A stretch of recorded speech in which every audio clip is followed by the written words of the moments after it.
Assalamualaikum warahmatullahi wabarakatuh. Kami dari kelompok 3 akan mempresentasikan mengenai akuntansi pembiayaan dan piutang yang beranggotakan saya sendiri Sandra Yulia Puspitasari NPM 58, Lutfi Aurel Fadila NPM 59, Risa Yuliana Mafiroh NPM 65, Sania Pasa NPM 67, dan Ayudina Pratiwi NPM 72. Akuntansi pembiayaan. Yang pertama yaitu ada pengertian akuntansi pembiayaan. Pembiayaan adalah transaksi keuangan, baik penerimaan maupun pengeluaran yang perlu dibayar atau diterima kembali, yang dalam penganggaran pemerintah terutama dimaksud untuk menutup defisit dan ataupun memanfaatkan surplus anggaran. Selanjutnya yaitu klasifikasi penganggaran. Yang pertama, penerimaan pembiayaan adalah semua penerimaan rekening kas umum negara atau daerah, antara lain dari penerimaan pinjaman, penjualan obligasi, pemerintah, hasil privasi perusahaan negara atau daerah. Yang kedua yaitu pengeluaran pembiayaan adalah semua pengeluaran rekening kas umum negara atau daerah, antara lain pemberian pinjaman kepada pihak ketiga, penyertaan modal pemerintah, pembayaran kembali pokok pinjaman dalam periode tahun anggaran tertentu. Yang ketiga yaitu pembiayaan neto adalah selisih antara penerimaan pembiayaan dengan pengeluaran pembiayaan periode anggaran tahun tertentu. Selanjutnya yaitu pengakuan transaksi pembiayaan. Yang pertama yaitu penerimaan pembiayaan diakui saat diterima pada rekening kas umum negara atau daerah. Yang kedua, pengeluaran pembiayaan saat dikeluarkan dari rekening kas umum negara atau daerah. Yang ketiga, selisih lebih atau kurang antara penerimaan dan pengeluaran pembiayaan selama satu periode pelaporan diakui sebagai pembiayaan neto. Selanjutnya yaitu pengukuran pembiayaan. Yang pertama, akuntansi pembiayaan dilaksanakan berdasarkan asas bruto, yaitu dengan membukukan penerimaan bruto dan tidak mencatat jumlah netonya setelah dikompensasi dengan pengeluaran. Yang kedua, dalam hal pembiayaan yang terkait dengan LRA, selisih lebih atau kurang antara penerimaan dan pengeluaran pembiayaan selama satu periode pelaporan dicatat dalam silpat atau sikpa. Yang ketiga, sisa lebih atau kurang pembiayaan anggaran pada akhir pelaporan dipilihkan ke laporan perubahan saldo anggaran lebih. Selanjutnya akan dipresentasikan oleh teman saya. Saya akan melanjutkan presentasi.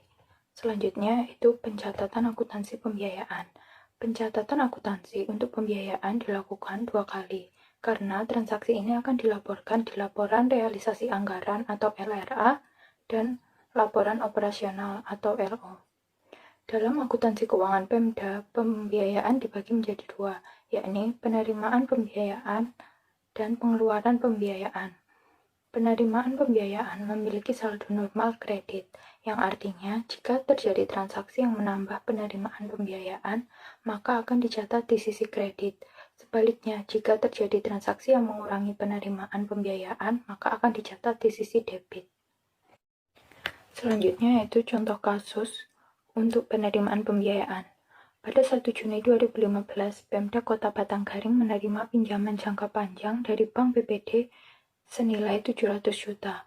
Maka, jurnal yang harus dibuat saat uang diterima di SKPKD adalah untuk laporan operasional atau basis akrualnya, jurnalnya yaitu tanggalnya pada 1 Juni 2015 untuk keterangan debitnya kas daerah sebesar 700 juta dan kreditnya yaitu pinjaman jangka panjang kepada lembaga keuangan bank dalam negeri sebesar 700 juta. Untuk laporan realisasi anggaran dalam basis kas, jurnalnya yaitu tanggalnya 1 Juni 2015 untuk keterangan di debit ada estimasi perubahan SAL sebesar 700 juta dan di kredit adalah penerimaan pembiayaan sebesar 700 juta. Kemudian yaitu contoh kasus untuk pengeluaran pembiayaan.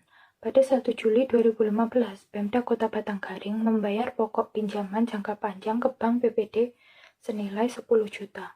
Maka jurnal yang harus dibuat saat uang dibayarkan ke bank BPD oleh SKPKD adalah untuk laporan operasional basis akrual, itu jurnalnya tanggal 1 Juli 2015, keterangannya pinjaman jangka panjang kepada lembaga keuangan bank dalam negeri itu didebit sebesar 10 juta, kemudian kas daerah dikredit sebesar 10 juta. Untuk laporan realisasi anggaran basis kas itu tanggalnya 1 Juli 2015, keterangannya untuk debit yaitu pengeluaran pembiayaan sebesar 10 juta dan dikredit ada estimasi perubahan SAL sebesar 10 juta. Kemudian ada pengungkapan pembiayaan. Pembiayaan diklasifikasikan menurut sumber dan peruntukan aktivitas pembiayaan. Analisis mengenai hal-hal yang menyebabkan terjadinya selisih antara anggaran dengan realisasinya sangat disarankan untuk diungkapkan pada catatan atas laporan keuangan. Selanjutnya adalah contoh ringkasan laporan realisasi anggaran pembiayaan. Rekening pembiayaan, penerimaan pembiayaan, pinjaman dalam negeri pemerintah pusat, anggaran tahun 2015 sebesar 500 juta, realisasi di tahun 2015 sebesar 500 juta. Kemudian pinjaman dalam negeri lembaga keuangan bank, itu anggaran tahun 2015-nya sebesar 300 juta, realisasinya sebesar 200 juta, terjadi selisih 100 juta. Kemudian jumlah penerimaannya, anggaran tahun 2015 itu kalau ditotal hasilnya 800 juta. Untuk realisasinya tahun 2015 sebesar 700 juta, terjadi selisih 100 juta. Kemudian untuk rekening pengeluaran pembiayaan, untuk pembayaran pokok pinjaman dalam negeri pemerintah pusat, anggaran tahun 2015-nya sebesar 120 juta. Kemudian realisasinya tahun 2015 sebesar 120 juta. Untuk pembayaran pokok pinjaman dalam negeri lembaga keuangannya, anggaran tahun 2015 sebesar 60 juta dan realisasi tahun 2015 sebesar 60 juta. Untuk jumlah pengeluarannya, ini anggaran 2015 sebesar 180 juta dan realisasinya sebesar 180 juta. Kemudian pembiayaan netonya itu totalnya anggaran 2015 sebesar 620 juta dan realisasi di tahun 2015-nya sebesar 520 juta. Terjadi selisih 100 juta. Kemudian contoh ringkasan catatan atas laporan keuangan pembiayaan.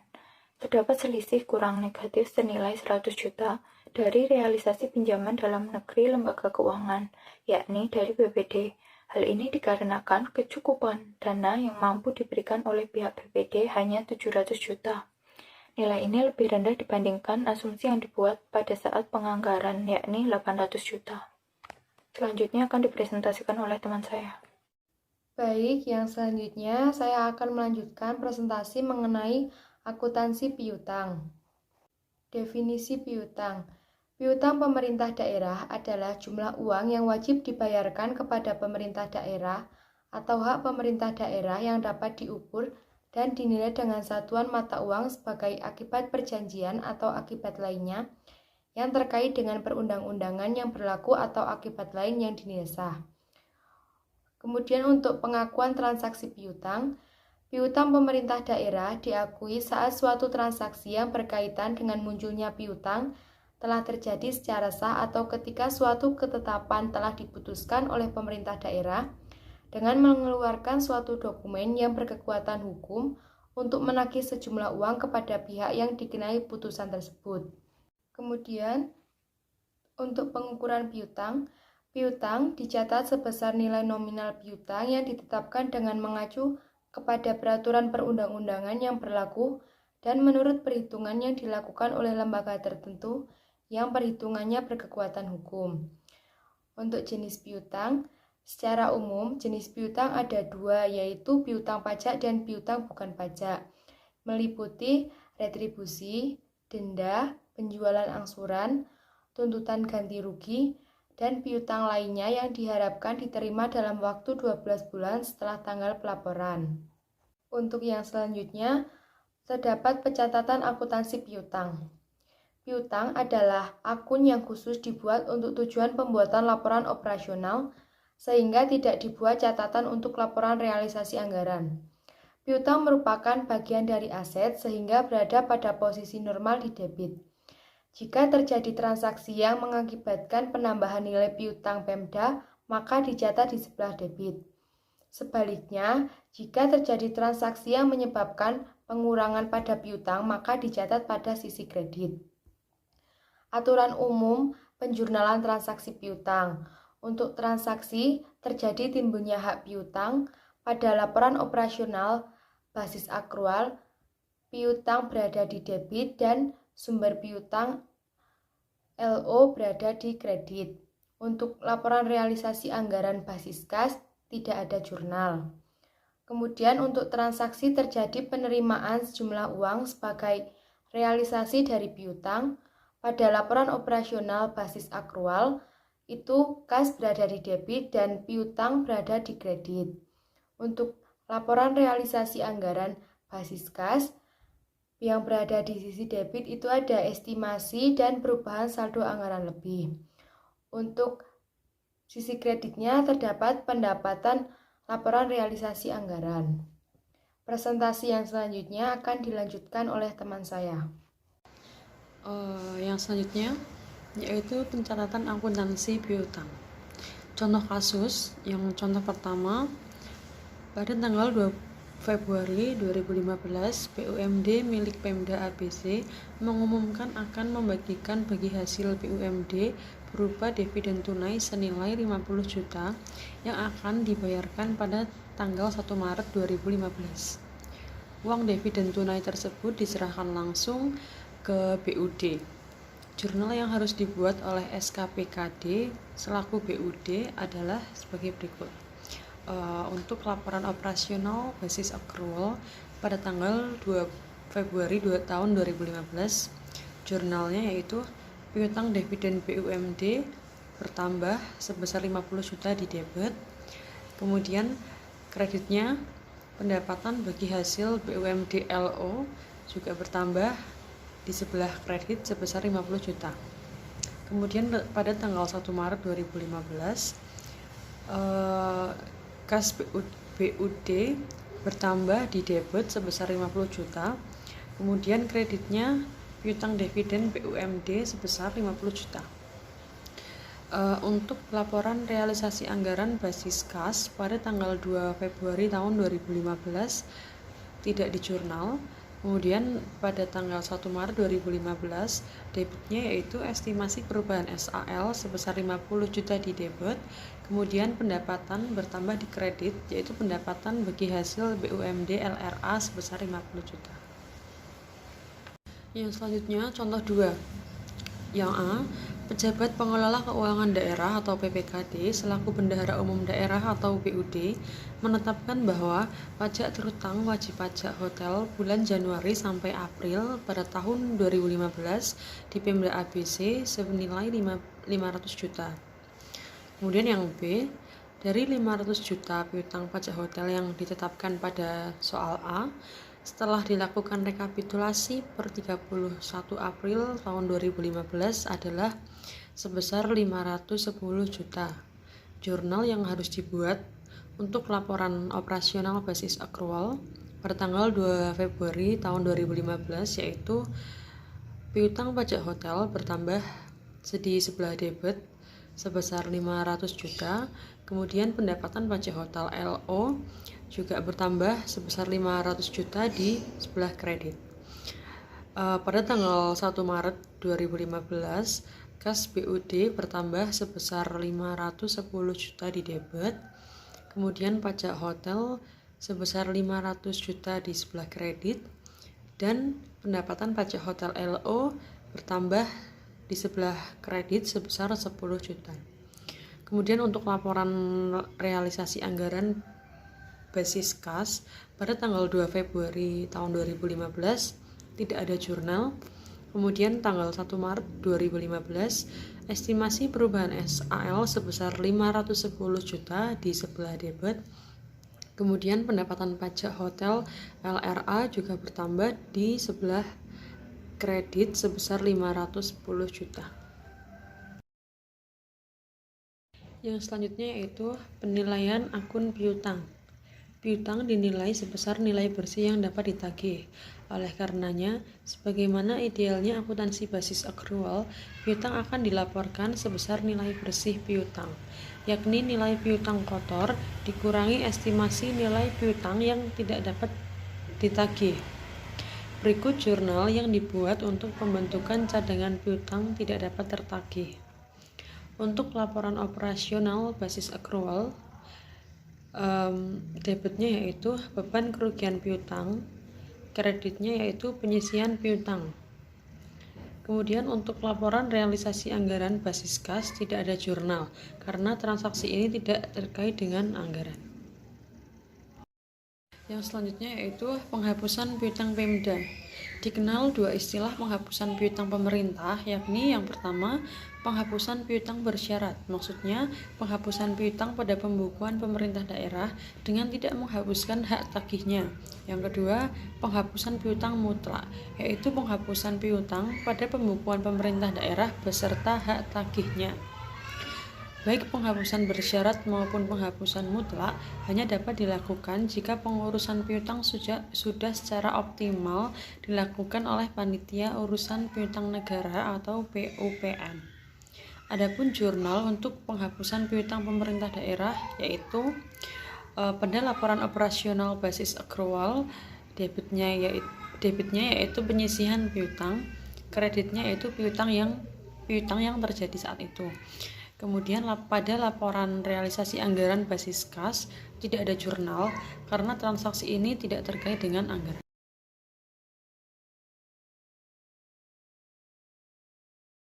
Baik, saya akan melanjutkan presentasi dari Mbak Sania tadi mengenai penghapusan piutang Pemda. Di sini ada contoh kasus. Contoh kasus yang pertama ada pada tanggal 28 Desember 2015, DPPKAD ini menaksir cadangan piutang tidak dapat ditagih dari piutang sebesar 70 juta rupiah. Nah, di sini penjurnalannya adalah yaitu pada tanggal 28 Desember dengan akun jurnalnya yaitu beban kerugian piutang jelas bertambah pada debit sebesar 70 juta rupiah dan ada penyisian piutang pada kredit sebesar 70 juta rupiah. Itu tadi adalah laporan operasionalnya. Lalu pengukuran untuk basis kasnya untuk laporan realisasi di sini tidak ada jurnal karena transaksi ini tidak terkait dengan anggaran. Lalu selanjutnya ada kasus yang kedua ada pada tanggal 30 Desember 2015 itu dari semua total piutang pajak ditetapkan senilai 50 juta rupiah. Nah, ini tuh tidak dapat ditagih. Hal ini sesuai putusan Panitia Urusan Piutang Negara atau PUPN yang secara optimal mengurusi piutang Pemda. Di sini tertera jurnalnya yaitu pada tanggal 31 Desember 2015 dengan jurnalnya yang pertama yaitu penyisian piutang pada debit 50 juta rupiah dan piutang pajak pada kredit sebesar 50 juta rupiah. Itu tadi adalah laporan operasional yaitu atau basis secara akrualnya. Lalu untuk laporan realisasi anggaran ini tidak ada jurnal sama seperti yang di atas tadi karena transaksi ini tidak terkait dengan anggaran. Lalu untuk tambahan akun penyisian piutang ini merupakan akun kontra atau pengurang dari akun piutang. Dengan demikian, posisi saldo normalnya ada di sisi kredit. Lalu selanjutnya ada pengungkapan piutang. Pengungkapan piutang ini yaitu ada dua. Yang pertama ada akun piutang dirinci yang menurut jumlah piutang pajak, retribusi, penjualan, pihak terkait, uang muka, dan jumlah lainnya. Nah, di bawah ini berikut ada contoh dari pengungkapan piutang pada laporan keuangan SKPD. Di sini tertera jelas bahwa di sini adalah rincian piutang yaitu piutang yang pertama senilai 250 juta ini terdiri dari piutang pajak dan piutang non pajak yang masing-masingnya tetap sebesar sejumlah dari 250 juta itu tadi. Lalu selanjutnya ada piutang pajak senilai 150 juta yang terdiri dari piutang pajak kendaraan bermotor dan piutang bea balik nama. Selanjutnya ada piutang non-pajak senilai Rp100 juta dengan rinciannya, yaitu ada retribusi parkir dan penjualan aset SKPD pada kendaraan dinas yang masing-masing tetap sesuai jumlah yang tertera pada rinciannya semua itu. Yaitu pengungkapan piutang yang kedua ada piutang transfer dirinci menurut sumbernya. Di bawah ini ada contoh pengungkapan piutang pada laporan keuangan Pemda. Di bawah berikut jelas ada tertera sumbernya dari mana keuangannya. Lalu di sini contohnya piutang Pemda yang dilaporkan di neraca adalah senilai Rp250 juta. Nilai tersebut terdiri dari yang pertama ada Dinas Pendidikan yaitu sebesar Rp100 juta, lalu ada dari Dinas Kepegawaian sebesar Rp100 juta. Yang ketiga ada Dinas Pariwisata. Nah, itu tadi adalah contoh dari kedua pengungkapan piutang. Sekian dari kelompok kami. Apabila ada kekurangan, kami mohon maaf. Wassalamualaikum warahmatullahi wabarakatuh.